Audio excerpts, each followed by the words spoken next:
যে আমাকে যদি এখান থেকে না নেওয়া হয় তাহলে আমি ছাদের তেল লাফ দিয়ে ঘুরে মরে যাবো। যখন ফার্স্ট হওয়ার পরে আলহামদুলিল্লাহ মানে এমন সময় গেছে যে মানে আগের মানে পুরনো স্মৃতিগুলি ভাবলে মানে চোখে পানিও চলে আসছে। এমন যেন না হয় আমরা এই জগতে আছি কিন্তু বিশ্বকর্মা প্রতিযোগিতায় গিয়ে বাচ্চারা পুরস্কার পাচ্ছে না, 1 নম্বর হচ্ছে না, এটা আসলে আমরা চাই না। কষ্টের বিষয় হবে, কষ্টের বিষয় হবে। আর আমরা যে পরিমাণে চোখের পানি ফালিয়েছি এটা তো আল্লাহ পাক দেখছেন, জানেন, বুঝেন।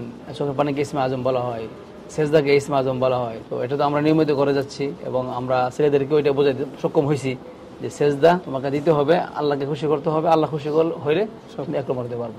আসসালামু আলাইকুম ওয়া রাহমাতুল্লাহি তাআলা ওয়া বারাকাতুহু। প্রিয় দর্শক, এই মুহূর্তে আমন্ত্রণ জানাচ্ছি জাগরণ টিভির বিশেষ আয়োজন 2024 সালে যারা চ্যাম্পিয়ন হয়েছে তাদের ভিতরে একজন বিশ্বজয়ী হাফেজ আনাসের জীবনী নিয়ে। বর্তমানে রয়েছি বাংলাদেশের শ্রেষ্ঠ প্রতিষ্ঠানের মধ্যে একটি প্রতিষ্ঠান মারকাজুত তাহফিজ ইন্টারন্যাশনাল মাদ্রাসায়। রয়েছেন অত্র প্রতিষ্ঠানের প্রতিষ্ঠাতা পরিচালক আমাদের সকলের প্রিয় শায়েখ হাফেজ কারি নেসার আহমদ আর নাসিরি, এবং রয়েছেন 2024 সালে 123টি দেশকে পরাজিত করে বিশ্ব চ্যাম্পিয়ন বিশ্বজয়ী হাফেজ আনাস, এবং রয়েছেন বিশ্বজয়ী হাফেজ আনাসের গর্বিত পিতা হাফেজ আতিকুর রহমান। প্রথমেই সকলকেই স্বাগত জানাচ্ছি, সকলের জন্য মোবারকবাদ এবং শুভেচ্ছা। আসসালামু আলাইকুম ওয়া রাহমাতুল্লাহ। সকলে ভালো আছেন? আলহামদুলিল্লাহ। আমরা প্রথমেই যাচ্ছি আমাদের যে ওস্তাদ, যার মাধ্যমে আমার জানা মতে বাংলাদেশের ভিতরে যে প্রতিষ্ঠান থেকে সর্বোচ্চ বিশ্বজয়ী হয়েছে সে মারকাজুত তাহফিজ থেকেই আমার জানা মতে 100-র উপরে রয়েছেন, সেই ওস্তাদ আমাদের সাথে রয়েছেন। ওস্তাদ কেমন আছেন? আলহামদুলিল্লাহ ভালো আছি, আপনি কেমন আছেন? জি আলহামদুলিল্লাহ। ওস্তাদ, প্রথমে আপনার কাছে একটু জানতে চাই যে আপনার কাছে এই পর্যন্ত 100 জন বিশ্বজয় করেছে। আমরা মাঝে মাঝে শুনতে চাইতাম যে আমার প্রথম স্বপ্ন ছিল যে একজন ছাত্র বিশ্বজয় করবে, এখন 100-র উপরে চলে গেছে এবং এই বছর আরও যাবে। এই বিষয়টা আপনার কাছে কেমন লাগতেছে বা এটা কীভাবে দেখছেন এই বিষয়টা? আলহামদুলিল্লাহ, প্রথমেই আল্লাহ তাআলার শুকরিয়া আদায় করছি যে আল্লাহ তাআলা আমার মাধ্যমে, আমার মারকাজুত তাহফিজ ইন্টারন্যাশনাল মাদ্রাসার মাধ্যমে বাংলাদেশকে সারা বিশ্বের কাছে তুলে ধরতে সক্ষম হয়েছে। যেসব দেশ বাংলাদেশকে চিনত না, যেসব মানুষ বাংলাদেশের নাম শুনতো না, শুনে নাই, তারাও এই বিশ্বজয়ী হাফেজদের মাধ্যমে বাংলাদেশকে চিনেছে এবং বাংলাদেশের নামকে তারা সবার সামনে দেখতে পেরেছে এবং বাংলাদেশের পতাকাটা সবার উপরে উঠেছে। এটাও আমরা বিশ্বকে দেখাতে পেরেছি আলহামদুলিল্লাহ। আমি যে সর্বপ্রথম বিশ্বজয়ের একটু গল্প শুনতে চাই। সর্বপ্রথম যখন আপনার মাধ্যমে বিশ্বজয় হয় এবং আপনি বাইরের দেশে গেলেন, সেই কোন দেশ এবং সেই গল্পটা একটু সংক্ষেপে শুনতে চাচ্ছিলাম। আলহামদুলিল্লাহ, মাদ্রাসার শুরুতে প্রথমেই আমরা মক্কা শরীফ গিয়েছি, তখন আমরা বাংলাদেশ থেকে 3 জন গিয়েছিলাম। তো আলহামদুলিল্লাহ ওখানে যাওয়ার পরে প্রথম যখন আল্লাহর ঘর দেখছি, প্রথম ওই সময় আমার প্রথম দেখা আল্লাহর ঘর, এর আগে তো আমার যাওয়া হয়নি। আর আমার ইচ্ছা ছিল এরকম যে আমি কোরআনের মাধ্যমে আল্লাহর ঘর দেখব। তো আল্লাহ তাআলা যে মানে চাইলে দেয় এটা একটি প্রমাণ। তো সেই হিসেবে বলা যেতে পারে আমাদের শুরুটা হয়েছিল মক্কা শরীফ থেকে, এখন সর্বশেষটিও হয়েছে মক্কা শরীফ থেকে। আর ইনশাআল্লাহ হবে। আর তখন তো 73 দেশকে হারিয়ে, আর এখন হয়েছে 123টি দেশকে হারিয়ে। আর এইবারের প্রতিযোগীরা ছিল খুবই মজবুত, আপনারা শুনছেন তেলাওয়াত। আনাসে কততম বিশ্বজয়ী আনাস? আলহামদুলিল্লাহ আমাদের শতাধিক ছাত্রদের মধ্যে সে কিন্তু সবচেয়ে বেশি দেশকে হারিয়ে পৃথিবীর মধ্যে, শুধু বাংলাদেশ না, আনাসের বিশ্বজয়ীটা ছিল আরো গুরুত্বপূর্ণ আমার জন্য। 123টি দেশকে হারিয়ে এই 30 পারা গ্রুপে কোনো প্রতিযোগী বিশ্বের 1 নম্বর হয়েছে আমার জানা নাই এবং কারো জানা নাই। এবং এটা তো আমি লাইভে বলতেছি, ভিডিও সবাই দেখবে, কেউ বলতে পারবে না যে 123টি দেশকে হারিয়ে কোনো দেশের প্রতিযোগী 1 নম্বর হয়। এমন যেন না হয় আমরা এই জগতে আছি কিন্তু বিশ্বকর্মা প্রতিযোগিতায় গিয়ে বাচ্চারা পুরস্কার পাচ্ছে না, 1 নম্বর হচ্ছে না, এটা আসলে আমরা চাই না। কষ্টের বিষয় হবে, কষ্টের বিষয় হবে। আর আমরা যে পরিমাণে চোখের পানি ফালিয়েছি এটা তো আল্লাহ পাক দেখছেন, জানেন, বুঝেন। চোখের পানিকে ইসমে আজম বলা হয়, সেজদাকে ইসমে আজম বলা হয়। তো এটা তো আমরা নিয়মিত করে যাচ্ছি এবং আমরা ছেলেদেরকে ওইটা বোঝাতে সক্ষম হয়েছি যে সেজদা তোমাকে দিতে হবে, আল্লাহকে খুশি করতে হবে, আল্লাহ খুশি হইলে সব 1 নম্বর দিতে পারবো। তো আনাস প্রথম এই মক্কা শরীফে গিয়ে প্রথম হয়েছে, এটা তার জন্য সফলতা এবং তার সম্মানিত গর্বিত পিতা হাফেজ মাওলানা আতিকুর রহমান সাহেবের জন্য এটা বিশাল বড় একটি সম্মানের বিষয়। দুনিয়াতে যেমন সে সম্মানিত হবে, আখিরাতে আল্লাহ পাক তাকে সম্মানিত করবে, কারণ তার দেখা দেখি অনেক বাচ্চারা কোরআন মুখস্থ করবে, হিফজ করবে, এ সব তো বাবা পাবে। জি, অসংখ্য মোবারক ওস্তাদ জি। আমরা ইনশাআল্লাহ আবারও আসবো। তাহলে আমরা একটু চলে যাচ্ছি যার কথা বলছিলেন ওস্তাদ জি, বিশ্বজয় হাফেজ আনাস। সে আনাস যেখান থেকে বড় হয়েছে, লালিত পালিত হয়েছে, আজ আমাদের সারা বিশ্বে চ্যাম্পিয়ন হয়েছে বিশ্বজয় হাফেজ আনাস। সেই ছোটবেলা যদি ফিরে যাই, ছোটবেলায় তার ব্রেন কেমন ছিল, পড়ালেখা করতে চাচ্ছিল কিনা, এবং মাদ্রাসা আসা যাওয়ার জন্য তার আগ্রহ ছিল কেমন, সেটা একটু শুনতে যাচ্ছিলাম। আলহামদুলিল্লাহ, আমি অত্যন্ত আনন্দের সহিত বলতেছি, আজকের এই জাগরণ টিভির মাধ্যমে আজকে যে সাক্ষাৎকার নেওয়া হচ্ছে, আলহামদুলিল্লাহ মারকাজুত তাহফিজ ইন্টারন্যাশনাল মাদ্রাসা শাইখ নেসার আহমদ আন-নাসিরি সাহেবকে অসংখ্য ধন্যবাদ, এবং সাথে আপনাকেও অনেক ধন্যবাদ। তো আমার তামান্না ছিল আগের থেকেই, যেহেতু পড়ালেখার মধ্যে ভালো, বিরিন অনেক ভালো ছিল, সেই বিদায় আমি নিয়ত করেছিলাম যে আমি শাইখ নেসার আহমদ আন-নাসিরি সাহেবের হাতে তুলে দিব। তুলে দিতে গিয়ে আনাসকে আমার যেভাবে আনতে হয়েছে অনেক কষ্ট হয়েছে। এখানে আনার পরেও ভর্তি করে হয়ে যাওয়ার পরে সে ঠিক মতো পড়ে নাই, অনেক কান্নাকাটি করছে, অনেক ভাঙচুর করছে, অনেক কিছু করছে, অনেক উস্তাদদের অনেক কষ্ট দিচ্ছে, ছাত্রদেরকে অনেক কষ্ট দিচ্ছে, না এখানে থাকবে না, পড়বে না, সে ছাদে গিয়া লাভ দিয়া পড়ে যাবে, এটাও বলছে আম্মুর কাছে, আমাকে যদি এখান থেকে না নেওয়া হয় তাহলে আমি ছাদের তে লাভ দিয়ে ঘুরে মরে যাবো। এগুলো আমি শুনছি, শোনার পর আমি বলছি না, আমি যেখানে দিয়ে আসছি ওখানেই তোমাকে থাকতে হবে। শাইখ নেসার আহমদ আন-নাসিরি সাহেবের হাতে ধরে তোমাকে বিশ্বজয় করতে হবে। সেই স্বপ্ন যেন আমার আল্লাহ পূরণ করে। আল্লাহ পাক ওনার উসিলায়, ওনার চেষ্টা প্রচেষ্টায়, উস্তাদদের চেষ্টায় আলহামদুলিল্লাহ সেই স্বপ্ন পূরণ হয়েছে। অতএব আমি বলতে চাচ্ছি, প্রত্যেকটা ঘরের মধ্যে যেন আনাসের মতন এরকম ছেলে সন্তান জন্ম হয়। মারকাজুত তাহফিজ ইন্টারন্যাশনাল মাদ্রাসায় দিয়ে দিলে ইনশাআল্লাহ অবশ্যই অবশ্যই একদিন না একদিন আপনাদের স্বপ্ন পূরণ হবে ইনশাআল্লাহ। জি, অসংখ্য মোবারক ভাই। তাহলে আমরা আরেকটু যদি শুনতে চাই আপনার কাছ থেকে, যে সে যদি পড়তে চায় নাই, তার মানে যদি আজকে তার কথা শুনতেন ওই সময়, সে পড়বে না, চলে যেত, তাহলে হয়তো আজকে বিশ্বজয় হাফেজের পিতা হতে পারতেন। জি জি, ও তো অনেক চেষ্টা করছে কিন্তু চলে যাওয়ার জন্য। যিনি ওর সাথে বসে আছেন উনিও দেখছেন, ওনার অনেক ক্ষতি করছে, অনেক ক্ষতি করছে, দেশিটা ভাঙছে বা সারাদিন ঘোরাঘুরি করছে, যখন যেটা চাইছে ওইটা দিছে, যখন যা খাবার চাইছে তা দিছে, যতটা মোবাইল চাইছে মোবাইল দিছে, তারপরও ওকে রাখার জন্য চেষ্টা করে একদিন দেখা গেছে ওর মন বসে গেছে।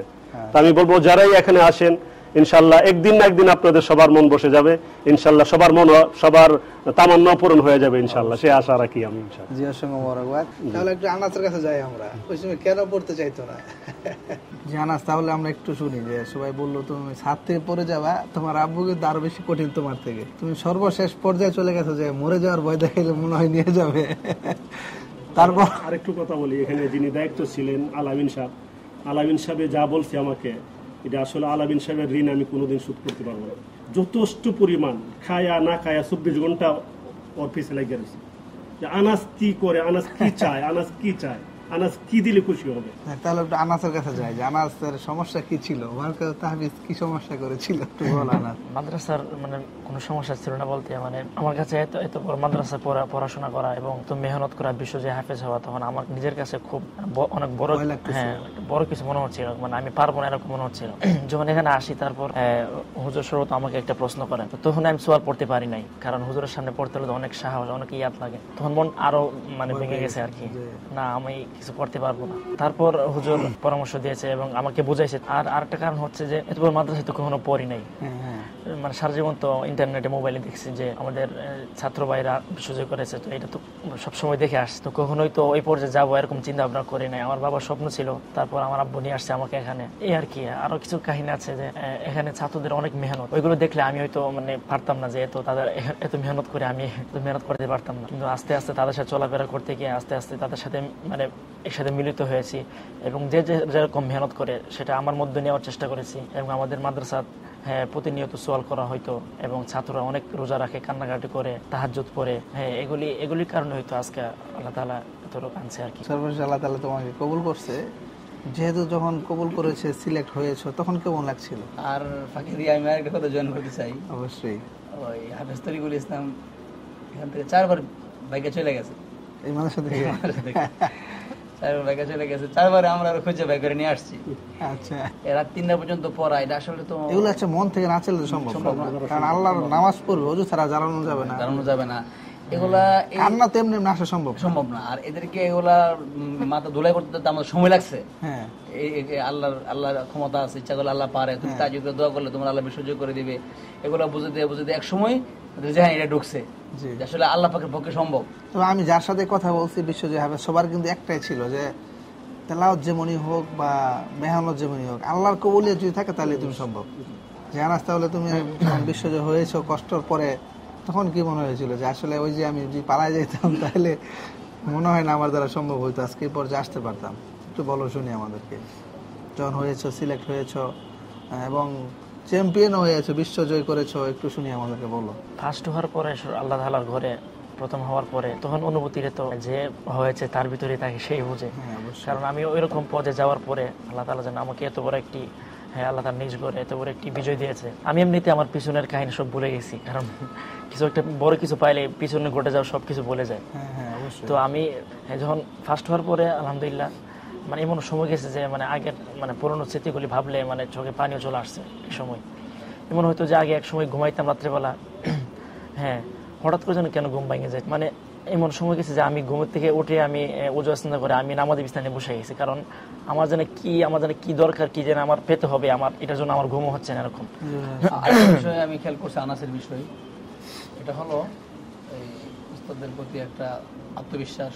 উস্তাদ পারবো আমাকে প্রথম বানাতে, এটা উস্তাদের পক্ষে সম্ভব। একটা আত্মবিশ্বাস মানুষের কাছে যদি কারো থাকে, এটা একটা গুরুত্বপূর্ণ বিষয়। আর যদি কেউ মনে করে যে আমার এরকম ক্ষমতা আছে, আল্লাহর সাথে সম্পর্ক আছে, আমি এটা পারবো, যে এটা মনে করে, আমি যদি তাকে এটা দিতে না পারি তাহলে তো আমার প্রতি আত্মবিশ্বাস কমে যাবে। এটা কিন্তু বড় একটা বিষয়। সে যেমন চেয়েছে আমাদের কাছে যে সে প্রথম হইতে চায়, আমরা আল্লাহর কাছে কান্নাকাটি করে, এখন বাইতুল্লাহ ছিল, এটা আমরা করে দিতে পেরেছি আলহামদুলিল্লাহ। আরেকটা বিষয় হচ্ছে প্রথম হওয়ার পরেও কিন্তু আমরা সামনের প্রতিযোগিতার জন্য, দুবাইয়ের জন্য, সামনের জন্য আল্লাহ দুবাইয়ে টিকাই দেয়। মানে আমাকে যে একবার হয়েছে তখন চিন্তা ভাবনা যে আরো মনে, আমাদের মধ্যে কোনো ওরকম আনন্দ নাই যে আমরা আর কিছু লাগবে না, বিষয় এরকম না। আমরা সাথে সাথে ওরা বলেছি আমাদের কাজ শেষ, এখানে আমাদের দ্বিতীয় কাজ শুরু করতে হবে। এরকম যেন না হয় সে দুবাই গিয়ে আবার সুযোগ করতে পারে না, তখন আমরা অনেক বেশি কষ্ট পাবো। কারণ এখন মেহনত কিন্তু আর বেশি করতে হবে, অনেক বেশি মেহনত করতে হবে। সেই জন্য মেহনত করে তার মন মানসিক যেন তৈরি হয় মেহনত করার, আগের মতো যেন তার নেশা থাকে। আমরা শ্রোতাদের কাছে, আল্লাহ তাআলার কাছে এটাই কামনা করি। আমি একটা জিনিস বলতে চাচ্ছিলাম যে অনেকে আছে যে বাবা বিদেশ থাকে, তাদের সন্তানদেরকে নিয়ে টেনশন করে যে আমার বিদেশ থেকে সন্তানকে কিভাবে পড়াবো। এটা কিন্তু উদাহরণস্বরূপ হতে পারে, বাবা বিদেশ ছিল তারপরেও কিন্তু তার সন্তান চ্যাম্পিয়ন হয়েছে। এর ভিতরে অবদান মনে হয় আনাসের আম্মু কিছুটা রয়েছে নাকি? অবশ্যই অবশ্যই। আনাসের আম্মুকে নিয়ে একটু শুনি। আলহামদুলিল্লাহ, আপনারা শুনে খুশি হবেন। আনাসের আম্মু যুগশ্রেষ্ঠ একজন আলিমের মেয়ে, বুজুর্গের মেয়ে। অনেক ও যখন ছোট তখন থেকে নিয়ত করছে কায়দা আমপারা, মোটামুটি ওর আম্মুর কাছেই পড়ছে, বেশি ছোট। তখন ওর আম্মুই সবকিছু পড়াইছে, পড়ায় একটা মহল্লার একটা মাদ্রাসার মধ্যে দিছে। এক ছেলে তিন মেয়ে, আলহামদুলিল্লাহ সবাই কোরআনের হাফেজা। আর এর মধ্যে অবদান সবটা বেশি ওর মার। আমি তো চাইলাম বাহিরে, আমি শুধু অর্থ সংগ্রহ করছি, অর্থ দিয়েছি। আর কোন জায়গায় কিভাবে কোথায় দিবে এটা শুধু ওর আম্মুই করছে। সাথে আমার আব্বা বিভিন্ন জায়গায় করছে, আমার আব্বাই নিয়ে গেছে আনছে। আর বোনও কিন্তু হাফেজা মাশাআল্লাহ। এখানে কি বাসায় গেলে কি প্রশ্ন করা হয়নি আনাস দেখি কি ইয়াদ আছে কিনা? নির্বাচিত হওয়ার পরে তখন আমি কোরবানির এক সপ্তাহ ছুটি পেয়েছিলাম আর কি, সৌদি আরব নির্বাচিত হওয়ার পরে। তারপর মানে এরকম অনেকে আসে না যে বাড়িতে গেলে কেমনে পড়বে, কে প্রশ্ন করবে, আমার এরকমটা হয় নাই। ওইখানে উপস্থিত হচ্ছে আমার মানে আমার 3 বোন হাফেজা, আমার আব্বা হাফেজা, আমার আম্মা আম্মা আলেমা, তো সবাই হাফেজা। তো সবাই আমাকে নিয়মিত প্রশ্ন করতে সওয়াল করছে। তো আমি ওইরকম একটা যে মাদ্রাসা থাকলে যে একটা হুজুরা প্রশ্ন করে, ওইটা থেকে আমি বঞ্চিত হইনি। বাড়িতে যাওয়ার পর সবাই বাড়ি থেকে প্রস্তুতি হচ্ছে, বাড়িতে যাওয়ার পর মানে সবাই আমাকে ফাঁক ফেলে, সময় পেলে আমাকে প্রশ্ন করছে, সওয়াল করছে আর কি। তো আনাসকে নিয়ে আপনার চিন্তা ভাবনা, আনাসকে কি মানে যেহেতু হাফেজ হয়েছে, আলহামদুলিল্লাহ আমার স্বপ্ন পূরণ হয়েছে, বিশ্বজয়ী হাফেজ হয়েছে। এখন আলহামদুলিল্লাহ আমার দিল ঠান্ডা হয়েছে, এখন আমি ওকে ভালো একটা আলিম বানাতে চাই। যেহেতু ওর বংশের আমার আত্মীয় স্বজন রেশতাদার সবাই ভালো ভালো আলিম। আমার মেয়ের জামাই মুফতি ইউসুফ বিন ইকবাল আলহামদুলিল্লাহ বর্তমানে জনপ্রিয় একজন আলোচক, সবার প্রিয়। সেই হিসাবে আমি আমার জামাইয়ের মতনই ওকে একজন ভালো ইসলামিক স্কলার বানাইতে চাই। আমার মনে হয় আল্লাহ পাক একটা স্বপ্ন পূরণ করেছে, আমি দেশবাসীর কাছে আপনাদের কাছে মাধ্যমে শেখ নেসার আহমদের সাহেবের মাধ্যমে আমি জানাইতে চাই, যাতে করে সে যেমন বিশ্বজয়ী হাফিজ হয়েছে, দেশ বরণ্য একজন আলিমও আল্লাহ বানাই দেন, সেই জন্য আমি সম্ভব। কারণ হুজুর তো মিশরে আল আজহার বিশ্ববিদ্যালয়ের সাথে হুজুরের সম্পর্ক রয়েছে, এটা সম্ভব। জায়গার মধ্যে আসলে আসলে সবকিছু সম্ভব। ওর আব্বা তো আলহামদুলিল্লাহ বলেছে বড় আলেম বানাতে চাই, এবং ওনার মেয়ের জামাত একজন ভালো আলেম ইউসুফ বিন ইকবাল, উনি বলেছেন ওনার মতো বানাতে চাই। আমি এটা বলবো না, আমি বলবো যে বিশ্বখ্যাত একজন কোরআনের প্রচারক, যিনি পৃথিবীতে কোরআনের আলোকে ছড়িয়ে দিবেন। কারণ যখন একজন মানুষ একটা কথা বলছে, আর এই কথাটাই যদি মিজানুর রহমান আজহারি বলে, তো মানুষ বেশি শুনে, কারণ তার সুনাম ছড়ায় পড়তো। একই সে যখন একটা কথা বলবে, বিশ্বজয়ী হাফেজ, বিশ্বজয়ী একজন আলেম বলছে কথাটা, তো কথাটা তো পুরো পৃথিবী শুনবে অবশ্যই। তো সেই হিসেবে তাকে অনেক বড় আলেম হতে হবে, বড় আল্লাহ আলেম হতে হবে, কোরআন নিয়ে দ্বীনের প্রচার নিয়ে পুরো দুনিয়াতে ছড়িয়ে পড়তে হবে। আল্লাহ যেন বিশ্ববরণ্য একজন বিখ্যাত দ্বীনের দায়ী হিসেবে আল্লাহ কবুল করেন। আমরা আজকের প্রোগ্রাম থেকে এটাই কামনা করি দর্শকদের কাছে এবং আল্লাহর কাছে। অবশ্যই আরেকটা কথা আমি বলতে চাই, ভুলে গেছি। ও যখন মানে সৌদি আরবে টিকার আগ থেকে আমি নামাজ পড়ে আল্লাহর কাছে 2 হাত উঠে দোয়া করতাম, আল্লাহ তুমি আমার ছেলেকে এরকম জায়গায় তেলাওয়াত করার তৌফিক দাও যে সারা পৃথিবীর মানুষকে ও আনাসের তেলাওয়াত করে শোনাইতে পারে। আল্লাহ পাক আমার এই দোয়াটাও কবুল করেছে। জি, তাহলে আনাসের তেলাওয়াত নিয়ে এত কিছু হয়েছে, এত অর্জন, এত বিশ্ব চ্যাম্পিয়ন, তাহলে আমরা যে একটু তেলাওয়াত শুনতে পারি? অবশ্যই। আনাস তাহলে আমাদেরকে একটু তেলাওয়াত শোনান।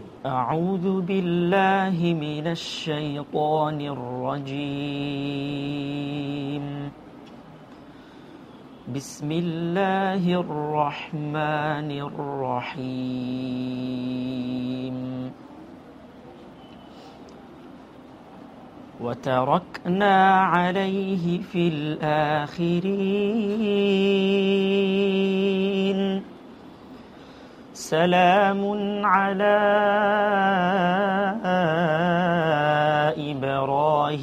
إبراهيم كذلك نجزي المحسنين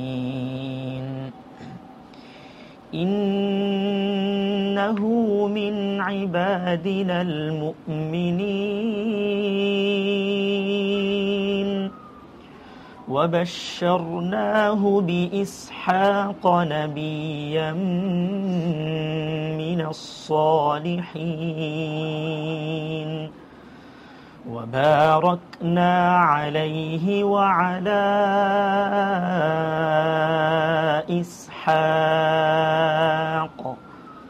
ومن ذريتهما محسن وظالم لنفسه مبين ولقد مننا على موسى وهارون ونجيناهما وقومهما من الكرب العظيم ونصرناهم فكانوا هم الغالبين صدق الله العظيم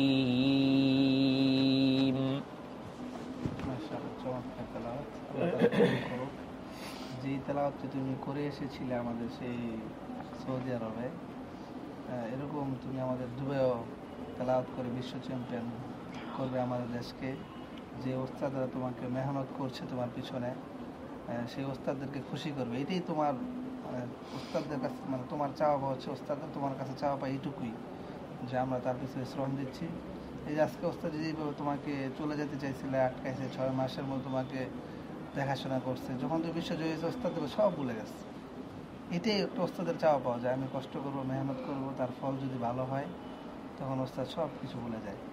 এই জন্য আমরা চাই তুমি আমাদের বাংলাদেশ থেকে 18 কোটি মানুষ থেকে একজন, 18 কোটি মানুষ থেকে তুমি একজন সিলেক্ট হয়েছ।